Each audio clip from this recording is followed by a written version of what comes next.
If that property that's $400,000 goes up by 20%, you've just made $80,000. Now, $80,000, and a lot of markets this year have done 20% quite comfortably. Most people can't save $80,000 in 1 year. It's very hard to do that. Now, if you sort of can compound that over 5 or 6 years, if it's a good investment property that goes up by 10% per year, your $400,000 property should be double in about 7 or 8 years, because 7% growth per year on average means in 10 years' time you'll be doubling your property price because of compounding. Hello and welcome to Uncovered, the podcast with your host, Jason Irving. Join me in a journey to understand what's truly happening in your world and the world around you. This is not about how you're living life on the surface. It's about what's truly driving you from under the covers. I'm going to take you on a journey to deeply uncover the reason why you are here, the ultimate purpose in your problems, and the way that they have shaped your life up until now. See, I believe you have a purpose, and your problems are the highway towards ultimate realization of that journey towards freedom and the reconnection of your true self. I've been told I have a different spin on most things, and I'll be giving you my understanding of life, love, and what we're all here for, purpose. To get the best out of this podcast, drop what you already know so you can discover what's beyond you. So join me, let's play this game of life and bring on liberation, transformation, and change. Let's do this. Hey guys, welcome to Uncovered. I am really looking forward to our chat today. I'm with an amazing person who I met quite a while ago, who is, in my opinion, one of the nicest human beings. I remember our first chat that we had, and you said I was going to be a good client. I hope I've been a good client for you, Bobby. Welcome, Bobby, to Uncovered. Thanks for jumping on board. Hey, thanks for having me, Jason. Yeah, thanks for the intro, and also you're an amazing client. Very, very, probably one of the easiest we've had. So it was a very, very pleasant experience from our end, hopefully from yours too. Oh, 100%. And look, Bobby's the master of helping build wealth through property. So Bobby, I'd love to know sort of a little bit of who you are, not what you do first. I'd love to know, who you are as a human being, what makes you tick, and what made you actually get into your industry that you're in now. Yeah, sure. So Bobby Haeri, I was originally born in Iran. So Iran, most people would know, in the Middle East. I guess previously was called Persia. I came here when I was 2 years old, 33 now. I am married to my beautiful wife, Dionne. We've been together for about 16 years. But we've been married for 6 of those years. So we're together for about 10 years before that. Father to my daughter, Mia, who I love dearly as well. And then also we are expecting another child in 3 months' time, which is super exciting. So that's a little bit about personal. Do you want me to go into sort of more detail on that? Yeah, look, I'd love to know what it was like, coming from Iran and coming here. What was it like at school? How was your experience coming to Australia and experiencing a completely different culture? Well, I pretty much grew up, I came here when I was 2. So my first experience in education was in Australia. Yeah. So it wasn't as big of a culture shock as it would have been if I had moved here when I was 8 or 9 or 10 or whatnot. My experience was good. It was, naturally growing up, more so in high school, you tend to sort of congregate with those who you're more familiar with. So there was 5 or 6 wogs. I can say wog because I'm a wog. Yeah, you can say wog. My wife's a wog. All right, so it's acceptable. There was 5 or 6 wogs in our class, and we were always quite close. But that's not to say that we weren't close with the others either. My experience has been great. I think we're so lucky to live in Australia and so fortunate to be here. And it is the greatest place, greatest country in the world. Every time I go traveling anywhere overseas, have a breath of fresh air when I come back to Australia. So we're very, very fortunate to be here. And it was, like I said, it was a great experience growing up. Yeah, it's amazing having that. I remember when I was at school, the WOGs, in their groups. It's really interesting. I'm 50 and that still was going on 17 years later. That the congregation of the wogs hanging out, and I got along with all of them. And there was this funny little niche group within the school. And it's so cool to actually have that, because my wife is a wog, but she loves calling herself one, but we're not allowed to say these things anymore, are we? Well, I'm perfectly fine with it, but I mean, you never know. Everyone's quite PC these days, so you don't know who you're going to upset with what you say. I think if you're if you're married to a wog, you can say wog. If I'm a wog, I can say wog. But maybe some people would get offended otherwise. Where's your wife? Where was your wife born? Yeah, she's born in Slovenia. Okay. Yeah. Okay, nice. Yeah, nice, beautiful place. I've been over there a couple of times. So, Bobby, your business, what you do, like, how did you get into property? Like, what made you step into that direction? So I guess when going back about 12 years ago, or probably longer than that, actually, I was living at home with my folks, and I was working full time, but not paying any rent at home and not having no expenses at home. And my dad pretty much told me quite early on, when I started working full time, that I either need to start paying him rent, or I need to move out and pay for my own rent, or he was going to help with part of the first deposit on my first property with my sister. And then my sister and I pay off the mortgage, but we can still live at home for free, essentially. So that was like the three options that he gave. We obviously took the third option because it was the easiest option and the least amount of work required from us at that age. But that pretty much got my foot in the door, and that sort of helped me see the power that real estate can bring in Australia. And that's pretty much from there. I had a healthy obsession with real estate, and then about 3.5 years ago, I decided to turn it into a profession. Yeah, wow. And tell us about what it is with real estate. I've seen so many of your posts on Facebook, and I've sent a few people your way.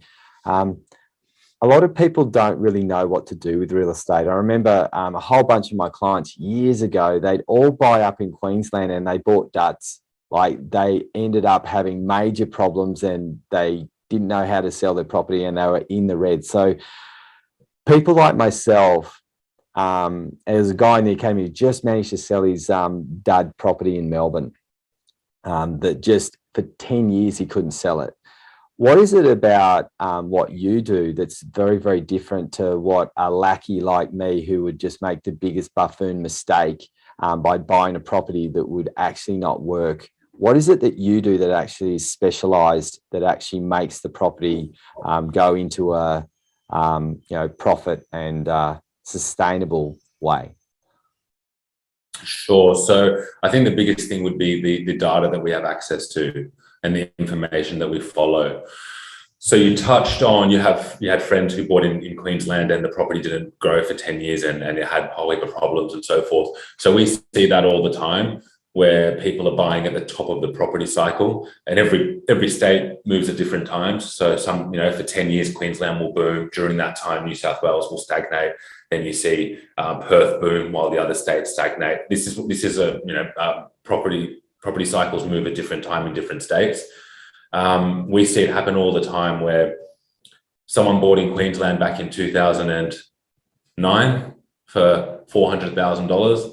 They sold it in 2019 for $380,000.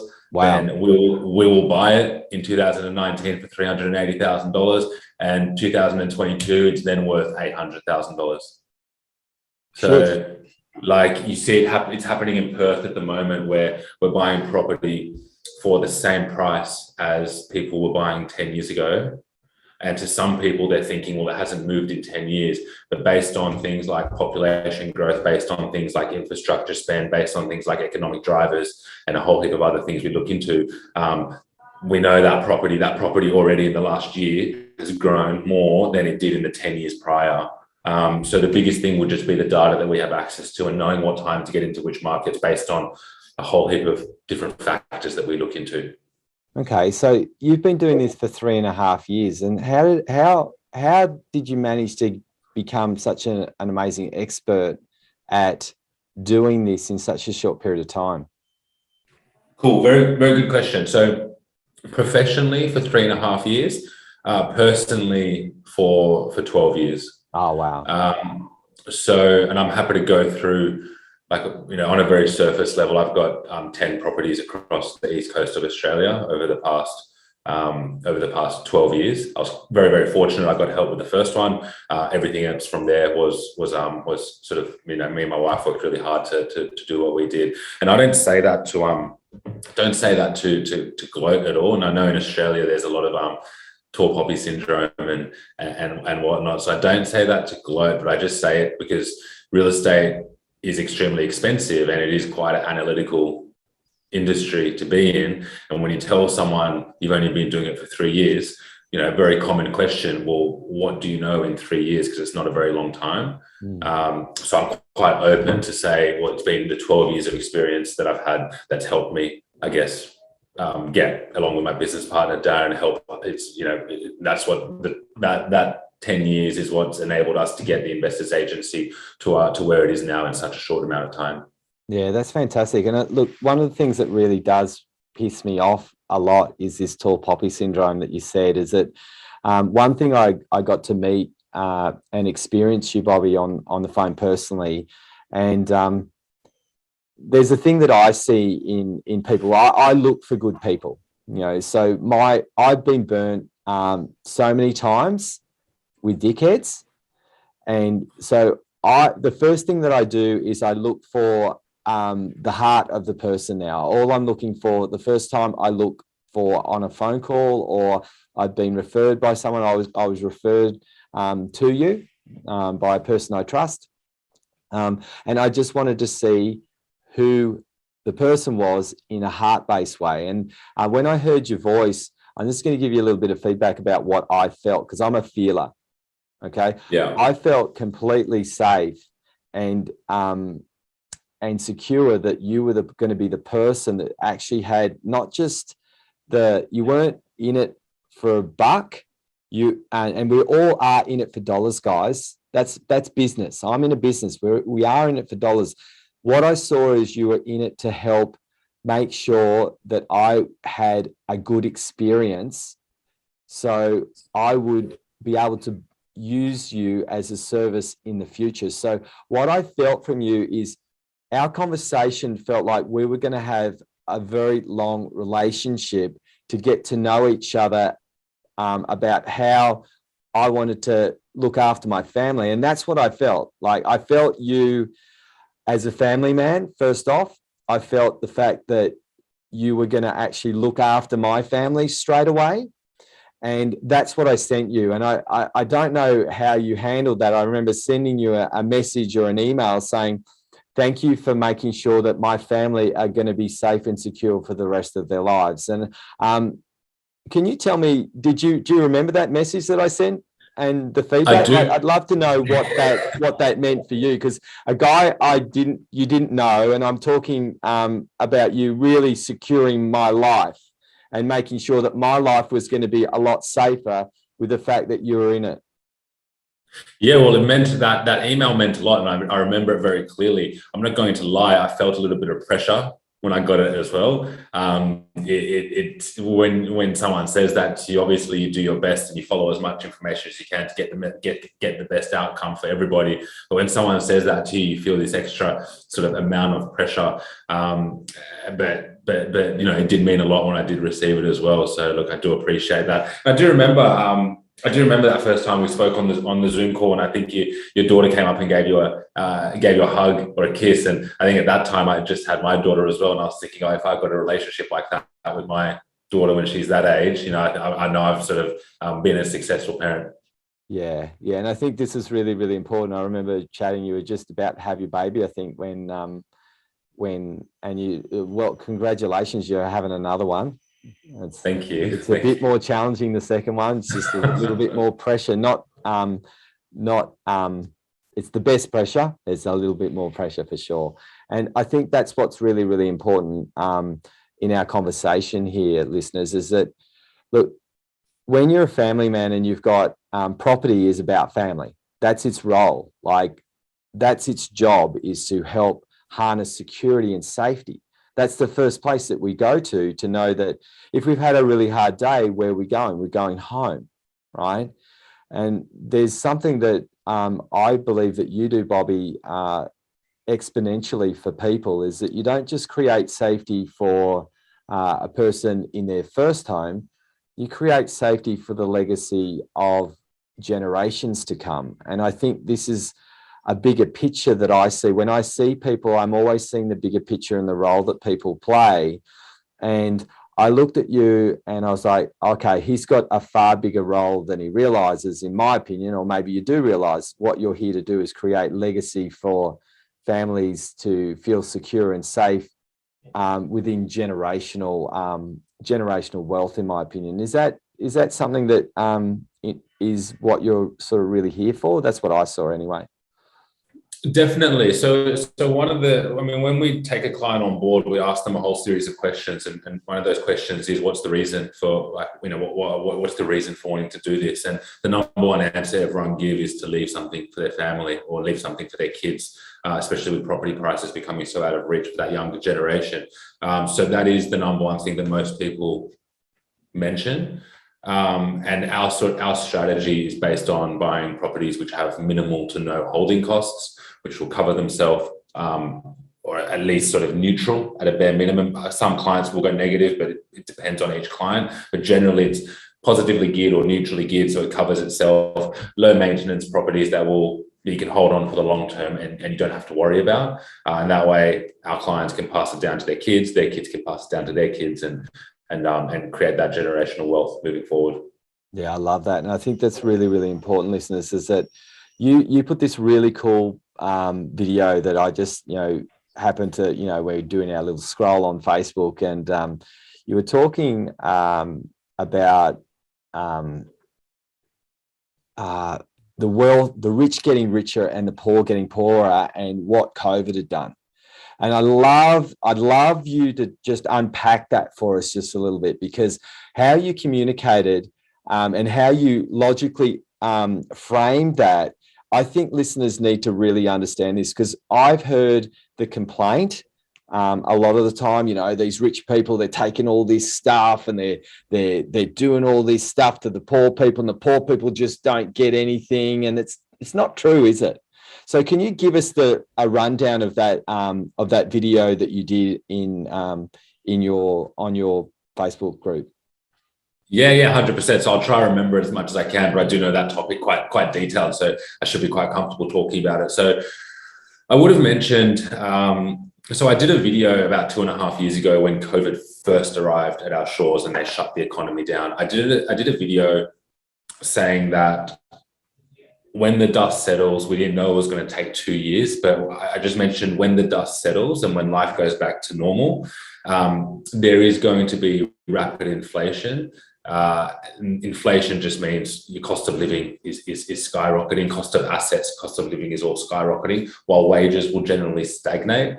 And that's just because record low interest rates, artificial monetary policy, stimulus that's been pumped into the economy, and so forth. What happens then is essentially properties become more expensive. Many businesses start making profit when they come out of that downturn as well. But then the unfortunate negative to that is those who are just relying on their wages because of inflation generally start falling further and further behind.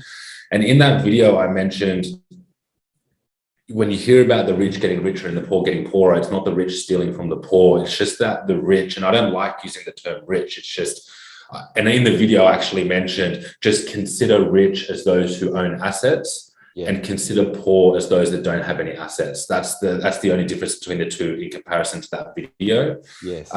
Consider, and the reason why the rich get richer is because the rich are the ones that have assets. And what happens with assets is they increase over time. They generally increase over time because of a whole range of different reasons, which we don't have to get into now, but we've seen what's happened now. And then, the unfortunate reality is that the poor end up, if you don't have an asset, you end up falling further and further behind. So if you had let's just say you had like $1.5 million worth of property 2 years ago, let's just say 2 years ago. On average, that, depending on which markets you're in, you've probably at least seen a 30 to 40% growth in your $1.5 million worth of property during that time. So the net wealth on that person that has $1.5 million worth of property has increased by $600,000 or $700,000 over the last 2 years. So when you see this rich getting richer, it's just that the assets that they own are increasing in value, while wages, unfortunately, are going to stagnate. And that's the reality of what's happening in most Western countries around the world at the moment. Yeah, and I think this is really important, listeners, is that if we go into conspiracy and we don't have any education, of course, we're going to be thinking certain ways, and we're going to be thinking things that are not necessarily true. So what I want to hand to you is I saw another couple of posts. I love stalking you, by the way. Okay. I'm a pest on social media. I'm a fan of you. And I saw a really cool thing that you posted, a couple of posts that you did recently for the people who wanted to get into the market and they wanted to buy into a place that they love, but they couldn't afford it. And you actually showed a really clear, logical framework way to be able to get them in to the place that they wanted to at some point by doing something very different and buying somewhere else. Can you tell us about that? How it's, I was looking at, my mind just exploded. I was just like, oh my God, it's actually not that hard to actually buy where you want. You just have to have someone give you another way of thinking. And you're an expert in this. So it's just obvious. So I'll just hand it to you because I'm not going to be able to explain it. Mate, thank you. And I guess let me touch on when we'll talk about the rich and poor as well. So investors also have a bit of a label from non-investors that all investors are super wealthy. That's not the case. Like, there are great properties you can buy around the country for $350,000, which go up in value and which add to your income. So, you can do it with $60,000 deposit, $70,000 deposit. You don't need to be super wealthy to get into the property space. It is a common misconception. In terms of different strategies that people can use to get into their ideal owner-occupied home. So a common one at the moment is, let's just say your ideal principal place of residence is worth $1 million, but you only have $70,000 in savings. $70,000 in savings can help you buy a $400,000 property in an area where the rent will cover all your expenses, and in an area where it will see capital growth over time. And we have seen it have capital growth during the last 2 years and even prior to that as well. Lots of different markets around the country. Now, if that property that's $400,000 goes up by 20%, you've just made $80,000. Now, $80,000, and a lot of markets this year have done 20% quite comfortably. Most people can't save $80,000 in 1 year. It's very hard to do that. Now, if you sort of can compound that over 5 or 6 years, if it's a good investment property that goes up by 10% per year, your $400,000 property should be double in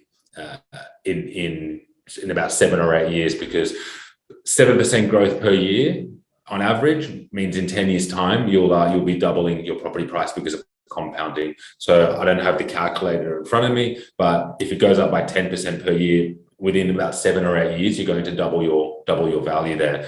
Now, that's what's going to help you then buy your $1 million property much faster.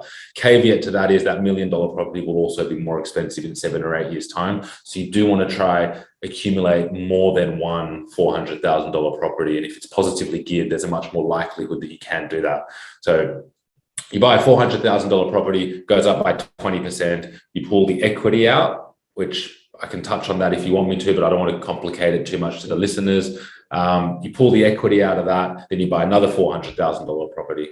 So then you've got $800,000 worth of property. When that goes up by 20%, then you've got $160,000 in equity.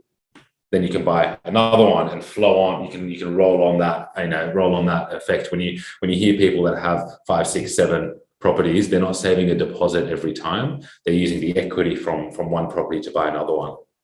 Yeah. And I think this is really important. There's ways as opposed to there's no way. And I had a friend of mine, Linda, who had quite a bit of, finances behind her, and she didn't know what to do with them. And I sent her your way, and she didn't even use any of it, because she used the equity of a home instead. And so she's still got this good amount of cash sitting there, and she was in a bit of shock. She's just like, oh, she was expecting to have to throw that money into this investment, and now she wants to get another one, because it's just like, oh, that was actually, she didn't have to do anything.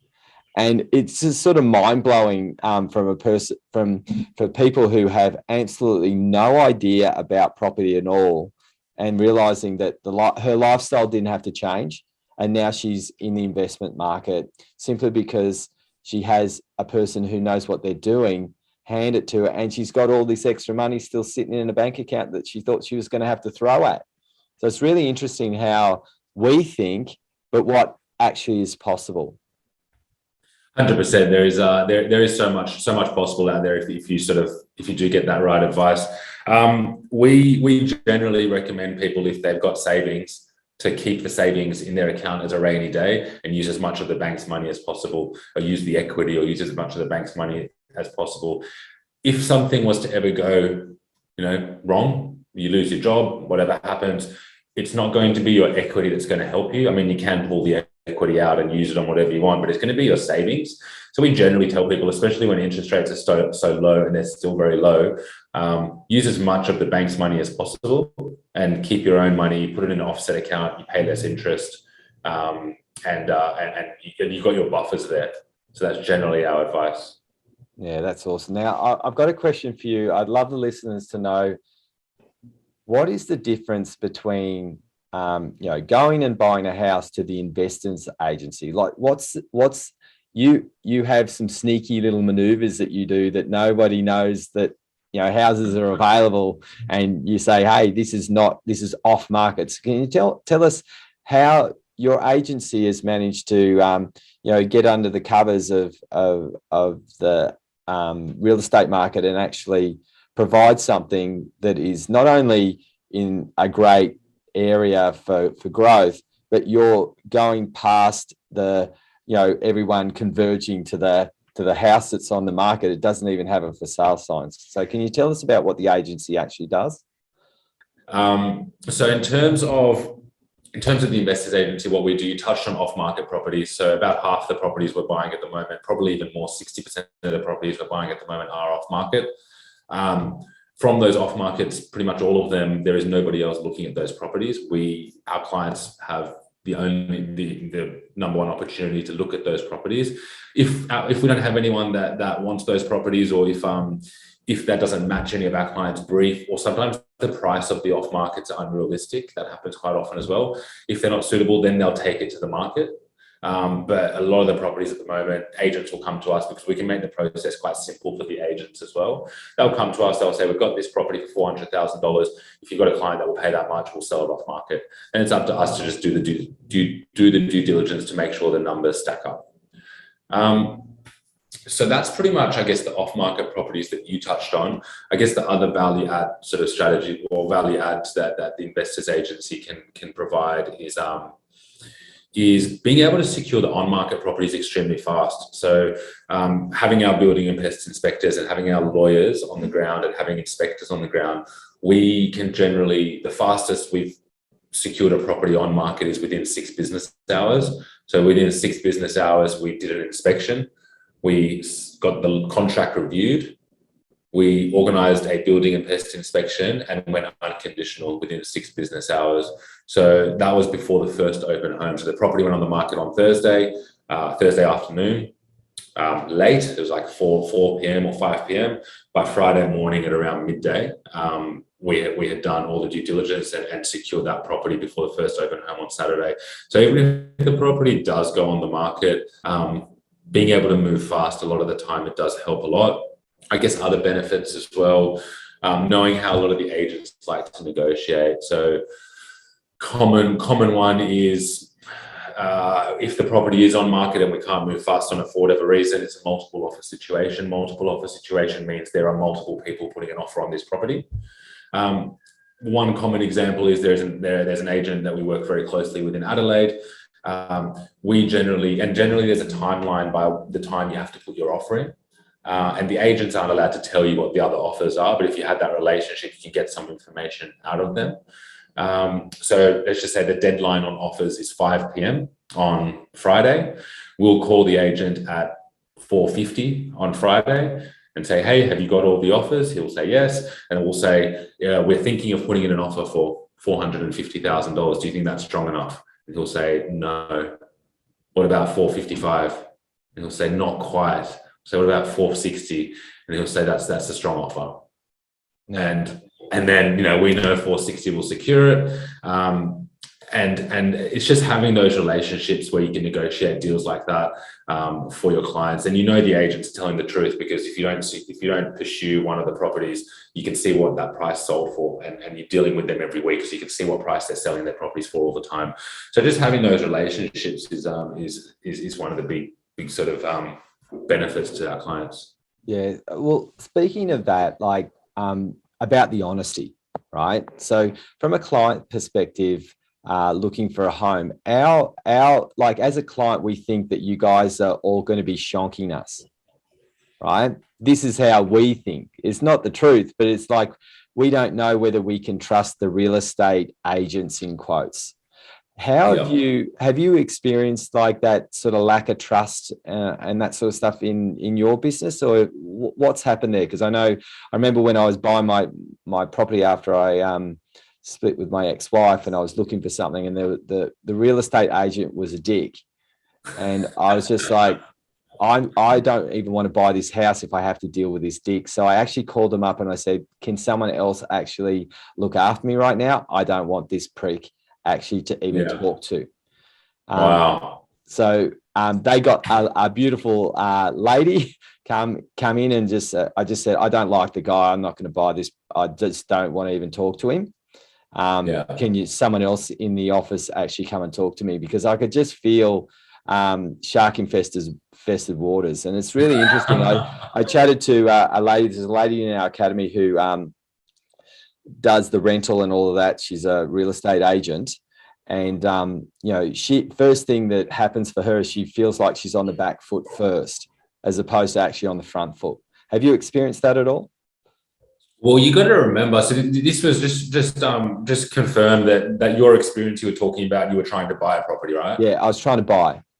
Yeah, so you got to remember, the real estate agent's job is to act on the seller's behalf. Yeah. So you're not their client. They will lie, they will do whatever they can to sell the house at the highest price. And if that means telling a few, untold truths and whatever it might be, they'll do that. Their job legally is to sell the house at the highest price, and their client is the seller.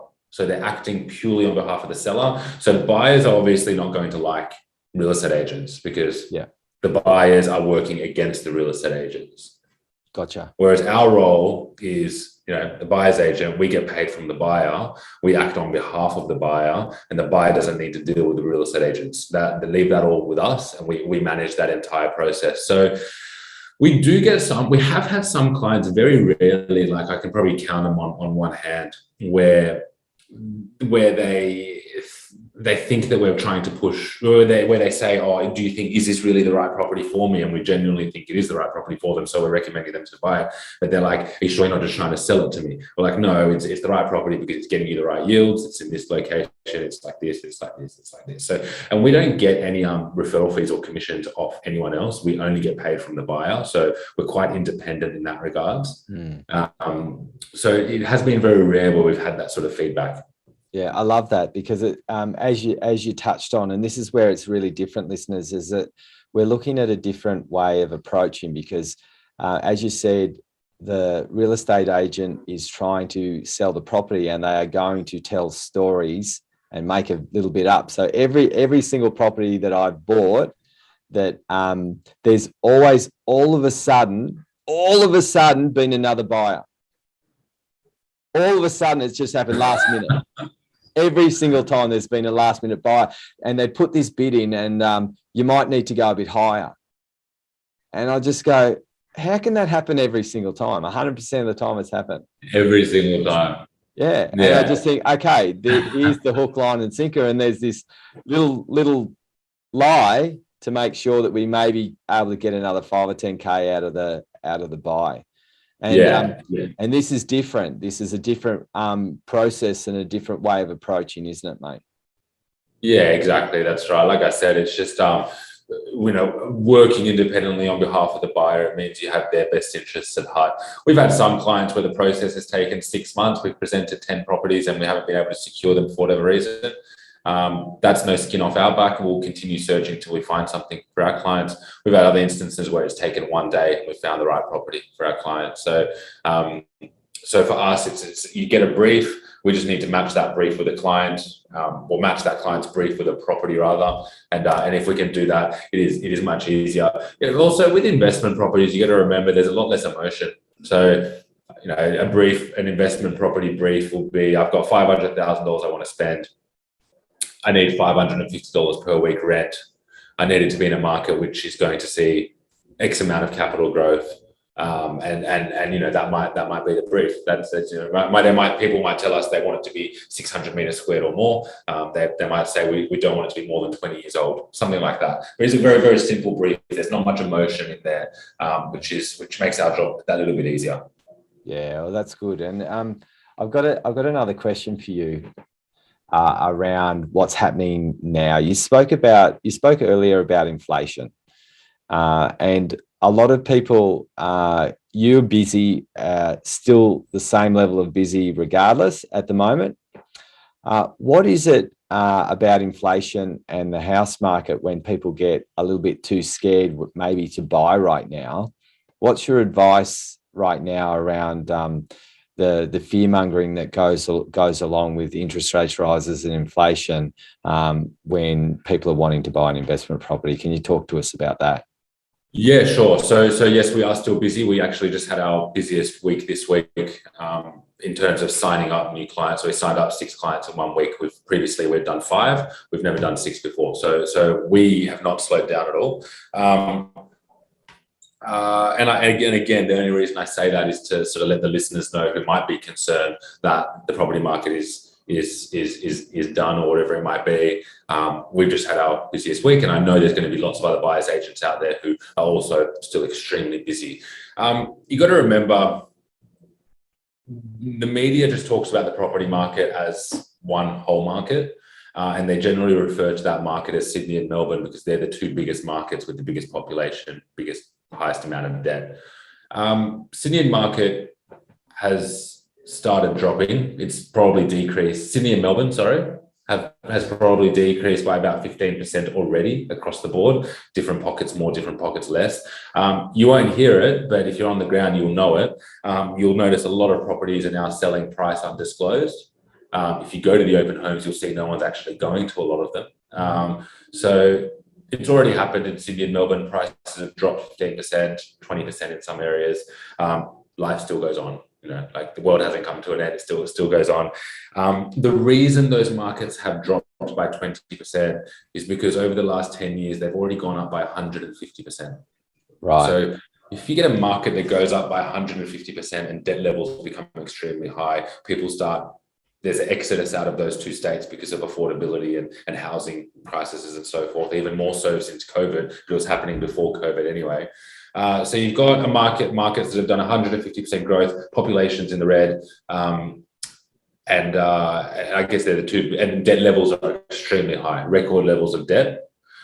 As soon as you get any talk of interest rates, everyone is going to panic, obviously. So that's what's happened in Sydney and Melbourne. Everything's gotten very quiet, but you got to remember 150% growth, 20% decrease. It's really irrelevant.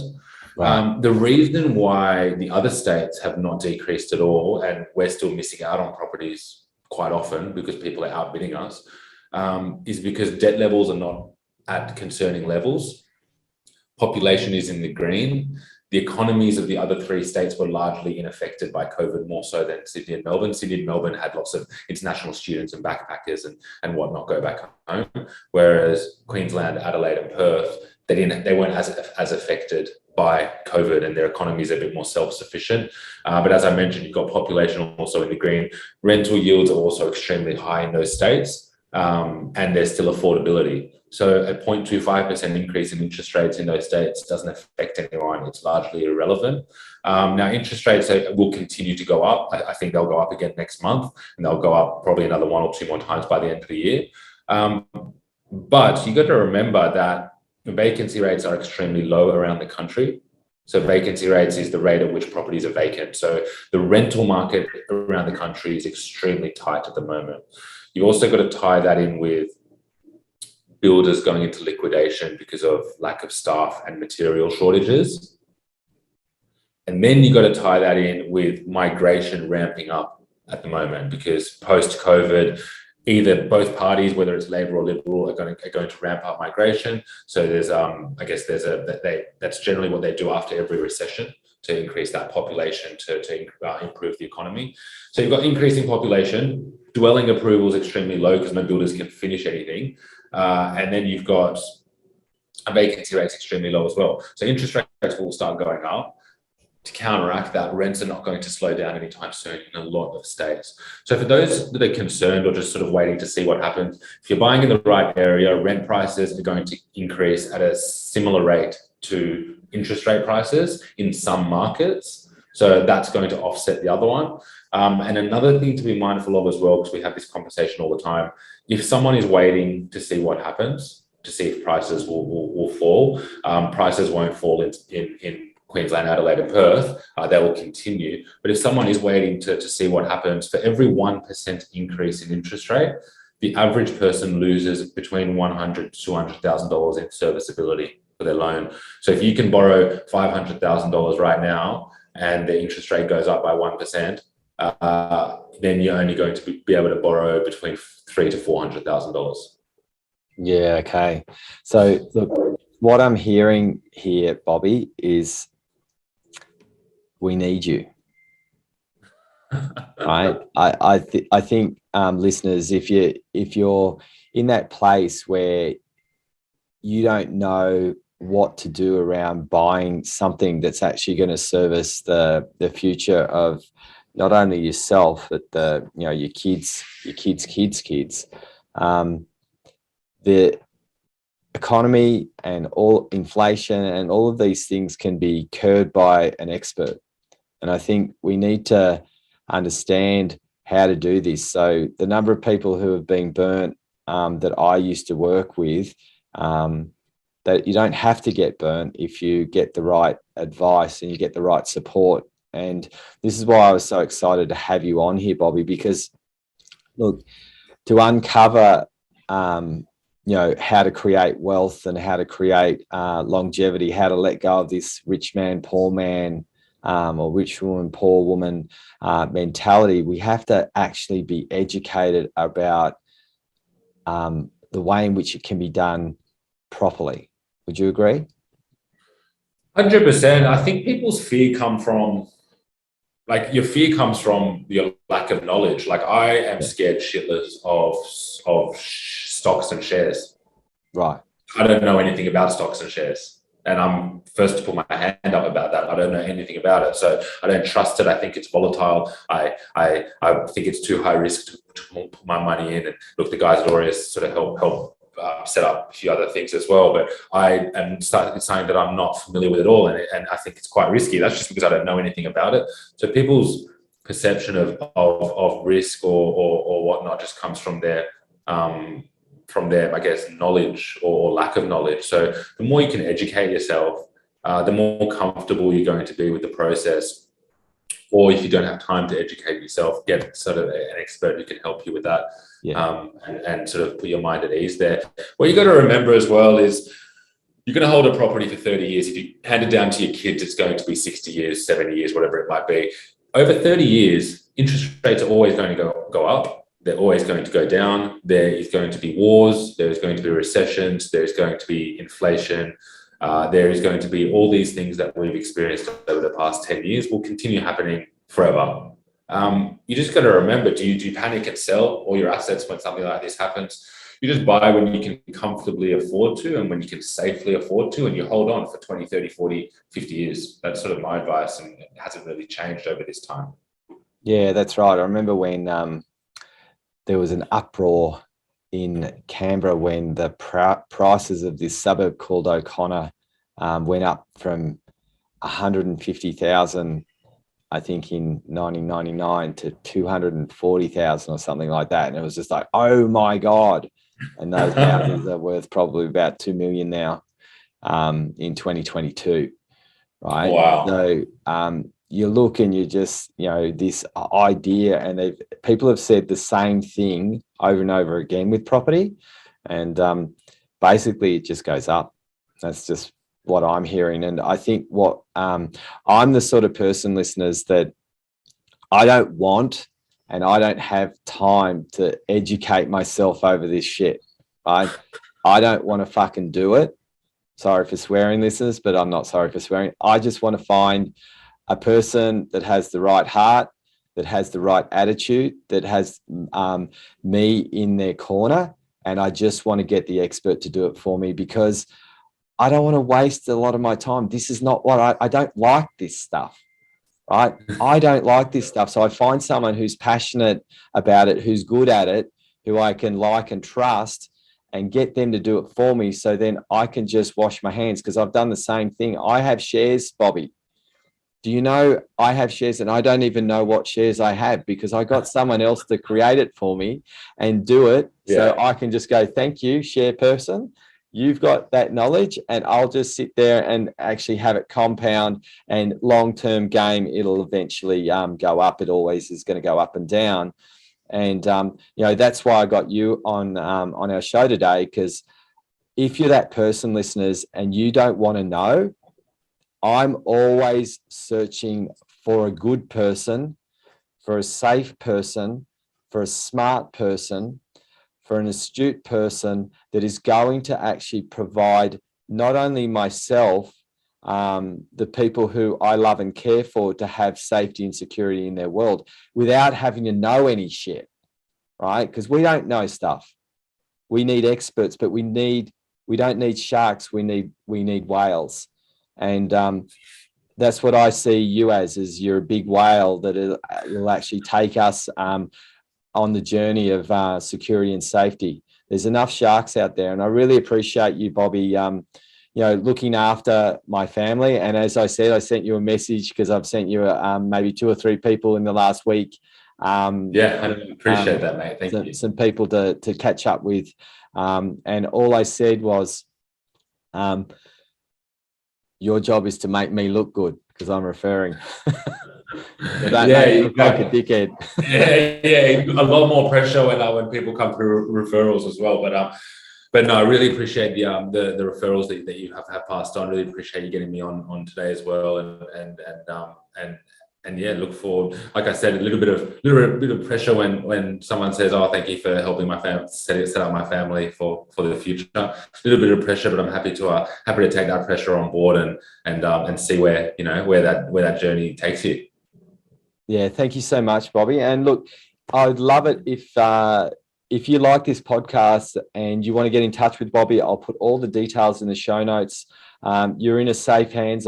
Believe me, I'm going to be looking at using Bobby and the Investors Agency as long as I am alive, and get as much as I can out of his magic. So if you really like this and you want to know about investing, please like and share this with your friends, because we need to have good people helping us as good people to create wealth and security for not only our families, our kids. And I always think, if the way I think with all the people, for you listening right now, who I might not even know you, I treat you, every person that I meet, as family. And I think if you have got this option to actually make a better life for yourself, jump on with this guy and get some help and create a better life for not only you, but the people around you. Thank you so much, Bobby, for being on with me today. Mate, thank you for the opportunity. Hope the listeners got a bit of value, and look forward to chatting again soon, Jason. Thanks so much for listening to our podcast. We really appreciate you, and we really appreciate your time, because time is so valuable. What we'd love you guys to do, if you like this podcast, if you could share it with your friends, and Also, our website address for the podcast is www.wellnessbreakthroughacademypodcast.com. Our website is www.wellnessbreakthroughacademy.com. We have a free Facebook group called Wellness Leadership Evolution, so search for that. I'd love it if you could add me as a friend on Facebook. I don't bite, so add me as a friend, and if you want some help and you would really like some support from us in the Academy, jump in. We have a process. You can do a break-in call to connect in with us. We do small courses. We have lots of things that we share. So we'd love the opportunity to give you a chance to change your life and turn it into a free one. You are one transformation away from change. Come and catch up.